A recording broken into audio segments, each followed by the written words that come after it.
Voilà, bonjour. Donc dans ce petit tutoriel, je vous montre comment on fait pour calculer des charges critiques de structure à l'aide d'un programme par élément fini. C'est un programme que vous connaissez, il est très simple. Il s'appelle Beams et vous permet de faire différents types de calculs. Alors, donc ce qu'on va faire ici, c'est simplement utiliser ce logiciel-là pour vérifier qu'on est capable de recalculer, par exemple, la charge critique des différentes colonnes de l'air. Et puis après, on pourrait essayer un exercice un peu plus compliqué. Donc, ce que je vais faire, je vais me mettre dans un cas de figure qui est vraiment très très simple, qui est celui qu'on connaît bien, euh, qui est celui donc d'une colonne de longueur 1, d'inertie unitaire, de module de Young unitaire. Donc, je suis en train de simplement reprendre la colonne de l'air. Vous allez voir, j'en dessine trois les unes à côté des autres, de manière à vous montrer l'influence de la discrétisation spatiale. Ok, c'est quelque chose qui est relativement important. Donc, ce que je fais, c'est que j'ai défini mes nœuds, je nettoie les grilles, je vais imposer des appuis rotulés ici en dessous, je vais imposer des appuis à rotule ici, des appuis à rouleau ici au-dessus.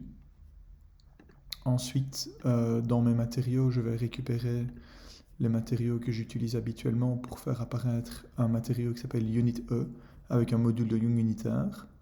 Sinon, si vous ne l'avez pas dans votre distribution, vous le définissez rapidement vous-même, c'est pas très compliqué. Tout ça, c'est standard. Et donc, vous voyez que je définis des éléments qui ont un module de Young unitaire et une inertie I unitaire. Et en plus de ça, on voit que la longueur est unitaire. Donc, quand on va calculer la charge critique, pi carré EI sur L carré, on devrait bien sûr récupérer pi carré uniquement. Donc, quelque chose qui est à peu près égal à 10. Je vais définir des cas de charge statiques. Je vais en définir un nouveau qui s'appelle critique.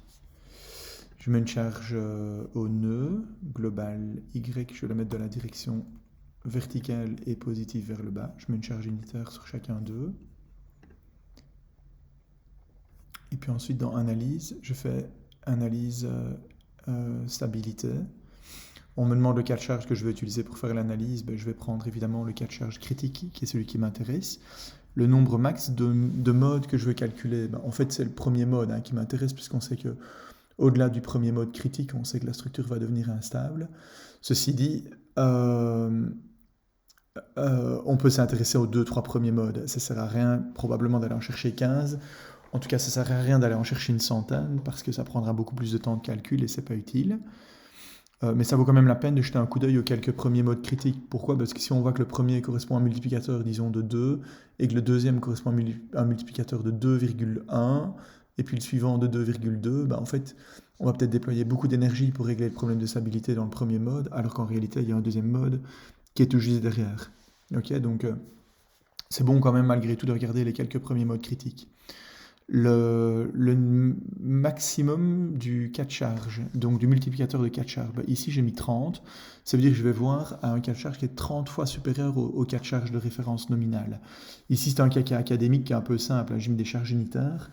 Je vous ai dit donc en choisissant ces valeurs-là, on va avoir un multiplicateur de cas de charge critique qui devrait être égal à pi carré. C'est parce que j'ai pris L égale 1, E égale 1, I égale 1. C'est un peu académique comme exemple. Dans la vraie vie, quand on fait un calcul comme celui-là, on va définir la structure réelle avec ses vraies propriétés. On va définir les cas de charge, le cas de charge réel qui correspond aux états limites ultimes, donc qui correspond au cas de charge donc, dans la réalité, et puis on va calculer le multiplicateur. En fait, il y a deux possibilités. Le multiplicateur, s'il est plus grand que 1, le multiplicateur critique, s'il est plus grand que 1, on n'a pas de problème de stabilité, en tout cas au sens critique du terme. Si par contre il est plus petit que 1, alors là on a un problème de stabilité. Donc généralement, ça n'a pas beaucoup d'intérêt de savoir que le multiplicateur des charges, il est aussi grand que 30. Okay, bon, dans la réalité, montez au moins jusqu'à une valeur de 10. Vous comprendrez plus tard dans vos cours de matériaux que le multiplicateur critique, c'est une chose, mais à cause des imperfections et à cause de beaucoup d'autres choses, ce qu'on appelle le multiplicateur ultime, qui correspond à la vraie ruine de la structure, est en réalité bien plus faible que le multiplicateur critique que nous calculons. D'accord? Donc, moi, je conseille au minimum aller jusqu'à une valeur de 10. Ici, vu qu'on a un cas qui est un petit peu académique, on peut aller même beaucoup plus haut, aller, admettons, 100. De toute façon, le modèle de structure qu'on a, il est très simple, donc ça calcule très vite. Voilà, je lance l'analyse et il a calculé les premiers modes propres. Alors, vous voyez, premier mode, deuxième mode, troisième mode, donc ce sont tous les cas de charge ou tous les résultats qu'il a obtenus. Et là, je suis en train de regarder la forme du mode, c'est souvent ça qui nous intéresse, pour les premiers cas. Alors, on voit qu'on a trois multiplicateurs qui sont les mêmes, 12, 12 et 12. Ben, c'est logique, en fait, ils sont juste différents à un epsilon numérique. Et puis ensuite, si je vais voir le suivant, ben, en fait, c'est le deuxième mode critique avec un multiplicateur de 60, donc beaucoup plus haut. Pourquoi est-ce qu'on retrouve 12? Ben, parce que les éléments finis qui sont programmés là derrière, ce sont des éléments finis avec des fonctions d'interpolation cubiques, Hermite. Et quand on met une fonction d'interpolation cubique, bien en fait, on ne fait rien d'autre que ce que nous, on a l'habitude de faire à la main quand on calcule les cas de charge, les multiplicateurs critiques. Ok, donc ça, je ne reviens pas sur tous les exercices qu'on a fait. Donc la valeur de 12 est une valeur que vous connaissez maintenant presque par cœur, tellement qu'on l'a vu beaucoup. Ok, donc pour limiter ce problème-là, qu'est-ce qu'on doit faire? Ben, on doit évidemment raffiner. Donc 12, on n'est pas spécialement content avec ça. Donc ce que je vais faire, je vais revenir sur les éléments. Et je vais dire par exemple que l'élément numéro 2, ben, je vais le split element, je vais le diviser en deux sous-éléments. D'accord? Donc en fait, ce que le code élément fini fait, c'est que, voilà, maintenant celui-là, il a été coupé en deux. Sur chacun des sous-éléments ici, il va utiliser une cubique. Ok, je vais faire la même chose avec l'élément qui s'appelait maintenant l'élément numéro 3. Je vais faire split element, yes, et maintenant je vais utiliser 4 éléments. Donc vous voyez que je l'ai divisé en 4 celui-là.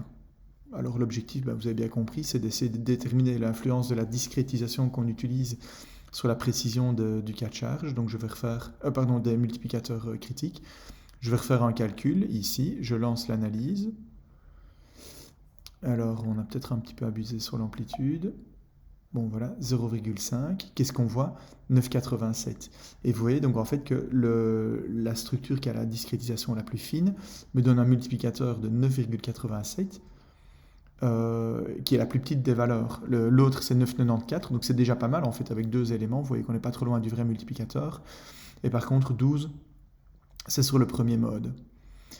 Ok, donc tout ça simplement pour vous dire que 9,87, on est supposé être proche de pi carré. Donc si je fais pi carré, 9,87, en fait c'est une bonne valeur à moins de 1% d'erreur près. Voilà, alors après, évidemment, oui, on a donc les modes 1, 2, 3 qui sont les mêmes. Et alors, vous voyez que le mode à 60 qui était celui-là, en réalité, le multiplicateur critique qui est associé à celui-là, c'est 39,8. C'est 4 pi carré EI sur L carré. Donc si je fais 4 fois pi carré, je devrais arriver aux alentours de 39,8. Je peux vérifier. 4 fois pi carré. 39,5. Donc je suis encore légèrement au-dessus. On sait bien qu'on doit... ah oui non, on ne doit pas nécessairement les sous-estimer. Les surestimer, on est légèrement au-dessus. Mais plus on discrétise évidemment la structure et plus on va s'en rapprocher. Le troisième ici qu'on calcule, 91,8, évidemment, voilà, c'est celui en 3 demi-ondes. Et il est supposé correspondre à 9 pi carré. Et 9 pi carré, c'est à peu près 90. Et donc vous voyez qu'on le surestime de nouveau un petit peu. Si on voulait donc améliorer de nouveau la représentation dans les modes les plus hauts, on voit que plus la longueur d'onde est courte, ici on a une longueur d'onde qui est courte, et plus on va avoir besoin d'un grand nombre d'éléments finis. Ok, donc ça c'était simplement pour vous illustrer le fait que c'est important d'avoir une bonne discrétisation. Et si je reviens maintenant sur les éléments, on peut regarder d'autres choses. On sait qu'on doit pouvoir avoir une bonne discrétisation, donc je vais faire un split du premier aussi. Je vais lui mettre 4 éléments. Généralement, je mets 4 éléments quand je fais du calcul critique sur des petits éléments, des petites structures simples comme ceci. Évidemment, plus on étudie une structure grande, par exemple le bâtiment a beaucoup d'étages, mais si on se tracasse sur ses premiers modes propres, eh bien on n'a pas besoin évidemment de subdiviser chacune des colonnes. Hein. Si on subdivise chacune des colonnes en 2, c'est déjà pas mal. Donc ce qu'on pourrait faire maintenant, c'est plutôt regarder l'influence des conditions d'appui. Et si par exemple, je vais lui mettre pour le premier un encastrement en base, pour faire facile, et si je supprime l'appui à rouleau, je vais le supprimer en tête. Ok, alors je vais relancer l'analyse, stabilité, critique. Voilà, le premier mode qu'on va calculer, voilà, c'est pi carré EI sur 4L carré, pi carré sur 4, donc c'est à peu près 10 quarts, 2,5, 2,47. on sait que ça s'approche très très fort de la solution qui nous intéresse. Ici, je vais aller voir le mode suivant. Donc là, j'ai de nouveau ces modes-là. Voilà. Et puis le mode suivant, c'est le deuxième mode critique pour le poteau encastré libre. Alors, on n'a plus un facteur 4 entre le premier et le deuxième mode. C'est parce que le facteur 4 n'existe que pour la colonne de l'air, hein, évidemment. Donc voilà un petit peu comment tout ça fonctionne. Vous pouvez jouer bien sûr avec le logiciel pour calculer vous-même des multiplicateurs critiques. Ce que je peux faire aussi, c'est peut-être montrer quelques exemples supplémentaires. Je vais recommencer un nouveau projet. Et je ne sais pas très bien, on va définir simplement pour vous montrer comment ça peut fonctionner avec d'autres exemples.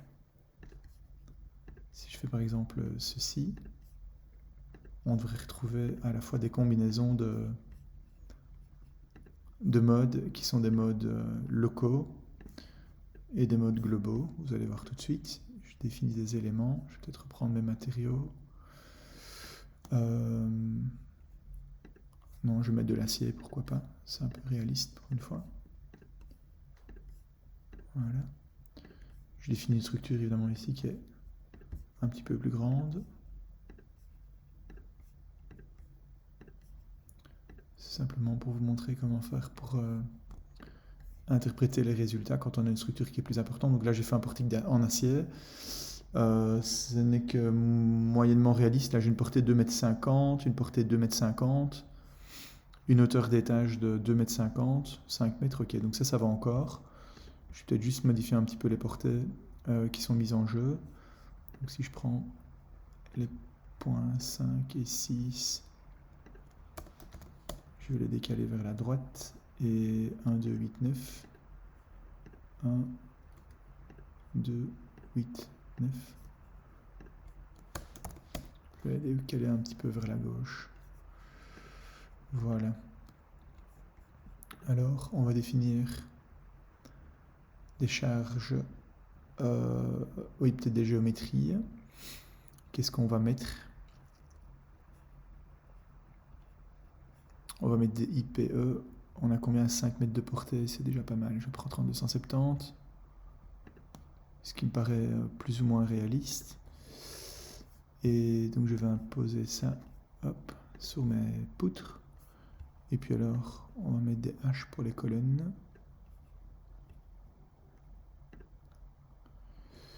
On n'a peut-être pas besoin de B en fait sur des colonnes. Je vais mettre des H 220A. Hop, j'ajoute le profil et je l'applique aux colonnes et aux colonnes. On peut vérifier que voilà, on a quelque chose qui est raisonnable. Et ensuite, on doit définir nos cas de charge. Static load case. On va lui mettre des charges, on va l'appeler critique. On va lui mettre des charges réparties. Qu'est-ce que je lui mets? Allez, je lui mets 500 kg du mètre. 400 kg du mètre. Donc 4000 newtons par mètre. On va mettre ça sur les différentes poutres qui nous intéressent. Voilà. Et on peut faire un calcul de stabilité. Critique. Bon, alors on va mettre 15 modes. Ici, on n'est peut-être pas obligé d'aller jusqu'à un max multiplicateur, un cas de charge, un multiplicateur de K égale à 100. C'est peut-être beaucoup, mais on va bien voir. J'ai absolument aucune idée des valeurs qu'on obtient. Ah ben non, le multiplicateur de base, il est de 92. Donc, on a malgré tout beaucoup de sécurité par rapport à l'instabilité sur ce type de portique. Hein. Ouais, donc j'ai pris des colonnes qui étaient un peu quand même costaudes. On pourrait s'amuser si on voulait à réduire un petit peu les colonnes. Je vais modifier mes charges pour essayer d'avoir quelque chose d'un peu plus raisonnable. Donc si je prends cette charge là, allez, H, ça veut dire qu'on est capable de la multiplier par 10, hein, à peu près. Donc si je les multiplie toutes par 10, Voilà. Voilà. Je vais relancer une analyse de stabilité. Évidemment, on a divisé par 10 le premier multiplicateur, donc on a un multiplicateur de 9, ce qui est quand même encore raisonnable. Mais si je regarde le deuxième mode, donc vous voyez que le premier mode est un mode qui est plutôt global. Alors quand je dis qu'il faut raffiner suffisamment le modèle, ici vous voyez que je n'ai pas raffiné tous les éléments sur chacune des colonnes. Pour quelle raison? Parce que ce qui compte c'est la longueur d'onde dans le mode. Et ici on voit que l'équivalent de ce qu'on avait avant en termes de longueur, c'est cette longueur-là. Et il faut s'assurer que celle-là soit divisée en suffisamment d'éléments. En l'occurrence ici j'en ai 1, 2, 3. C'est peut-être pas génial. Vous voyez on a un 9, 29. Je vais subdiviser tous ces éléments-là par 2 tout à l'heure et voir ce que ça donne. Mais 9,29 devrait descendre encore un tout petit peu probablement. Alors plus on va haut dans les modes, et plus on va tomber sur des modes locaux. Ok, je vous donne un exemple. Vous voyez, on commence à avoir des longueurs d'onde qui sont plus courtes. On a des doubles courbures ici, c'est logique puisque les poutres suivent. Et voilà, on va avoir des modes qui sont des modes excessivement locaux. Ici, on a l'impression d'avoir un truc un peu particulier parce que voilà, l'amplification est grande.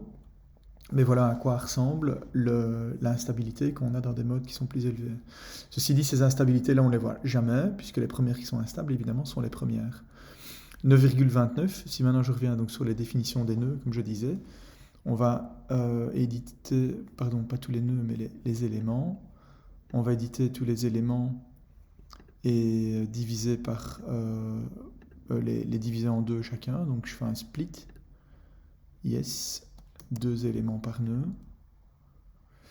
Magnifique. Donc là, j'ai tout raffiné, hein, y compris les poutres. C'est pas spécialement nécessaire pour de l'analyse critique. Mais c'était pour faire simple. On va relancer ce calcul-là. Run.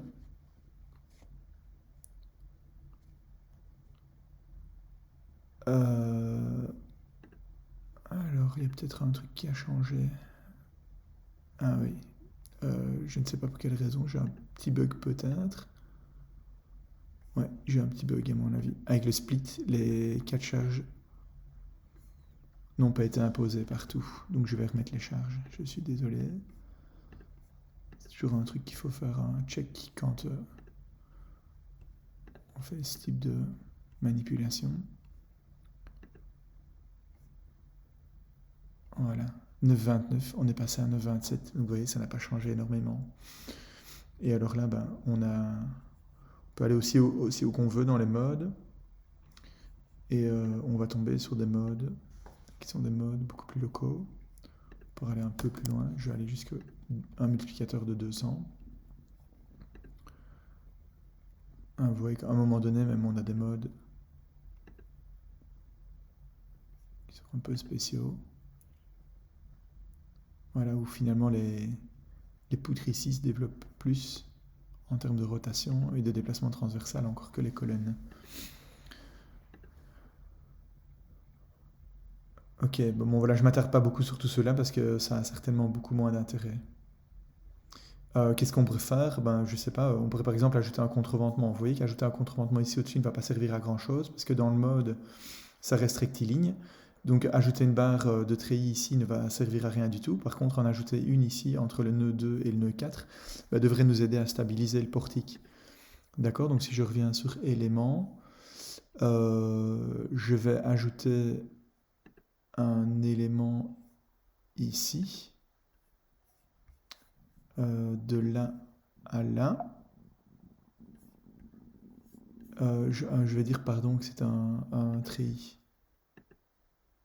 Voilà, comme ceci, une barre de treillis. Je vais lui définir une section droite qui a du sens aussi. Section droite, je vais faire une nouvelle et je vais l'appeler barre, ce sera ma barre de treillis. En section droite, allez, je vais lui mettre 10 exposants moins 4. Donc ça fait 1 cm². C'est vraiment une petite barre, hein. C'est comme un câble avec un diamètre légèrement supérieur à 10 mm. C'est peut-être un câble de 12 mm. Ce qui est déjà pas mal pour contreventer ce type de structure. L'inertie, je vais lui mettre rien du tout, ou pas beaucoup en tout cas. De toute façon, elle est rotulée aux deux extrémités, donc ça n'a pas beaucoup de sens. Et cette barre, donc je vais l'affecter ici. Si je colorie par géométrie, voilà, effectivement, on a bien les bonnes géométries chez tout le monde. Donc si je relance maintenant l'analyse, et donc si on relance l'analyse critique de la structure, donc je viens dans Analyse, Stabilité linéaire, maintenant que la barre a été ajoutée, je refais Analyse critique, je lance l'analyse, et vous voyez qu'au lieu de 9, on est passé à 16. Ok, donc là on a une différence qui est vraiment fondamentale. Et c'est ce type de développement qu'on doit faire pour étudier l'efficacité ou non de systèmes qui vont permettre de stabiliser la structure. Ok, donc si je reviens par exemple à ce que je disais tout à l'heure, donc la barre que j'avais ajoutée montre les numéros d'éléments. Donc la barre 23 qui se trouve ici, si je la supprime, élément 23, si je la supprime, yes, et que je remets à la place une barre rotulée, barre avec la section droite barre et le matériau acier. Donc si je l'ajoute de ce nœud à ce nœud, je vais relancer l'analyse. Or, non pas élastique linéaire, pardon. Linéaire stabilité. Je prends la charge critique, je lance l'analyse. 9,29. Vous voyez que la barre dans l'étage supérieur ici ne sert absolument à rien du tout, parce que de toute façon, dans la forme du premier mode propre dans laquelle cette structure se déformait, la maille restait rectangulaire. Okay, donc la diagonale qu'on ajoute là-bas est incapable de stabiliser quoi que ce soit. En revanche, ajouter une diagonale ici ou là-bas nous permettait de monter le multiplicateur critique fondamental, de le faire passer de 9,3 à peu près 26. Ok, je l'ai montré dans un sens, mais j'aurais pu évidemment le montrer dans l'autre sens. Évidemment aussi au niveau de cette barre. Ce que je propose de faire, c'est peut-être de sauver ce fichier ici, comme ça vous avez un fichier de base sur lequel vous pouvez jouer si vous voulez. Et beams démo stabilité. Voilà, comme ça vous avez de quoi jouer aussi. Et vous pouvez passer un petit peu de temps pour voir comment ça fonctionne. Alors je sais bien que l'utilisation d'un logiciel élément fini n'est pas quelque chose sur lequel on va vous évaluer. Par contre, c'est peut-être pas une mauvaise chose d'apprendre à l'utiliser. On est dans des cours d'analyse et de calcul de structure, donc c'est pas une mauvaise chose d'apprendre à utiliser des logiciels parce que vous en avez besoin dans le cadre de vos projets ou dans vos autres cours, que ce soit acier ou béton, quand on vous parle d'une structure à analyser. Bien vous avez un outil ici qui vous permet d'analyser cette structure facilement, d'accord? En termes de calcul élastique linéaire, ok, ça c'est analyse 1. En termes de calcul critique, ça c'est analyse 2. Voilà, voilà. Allez, bon amusement à tous et bon boulot.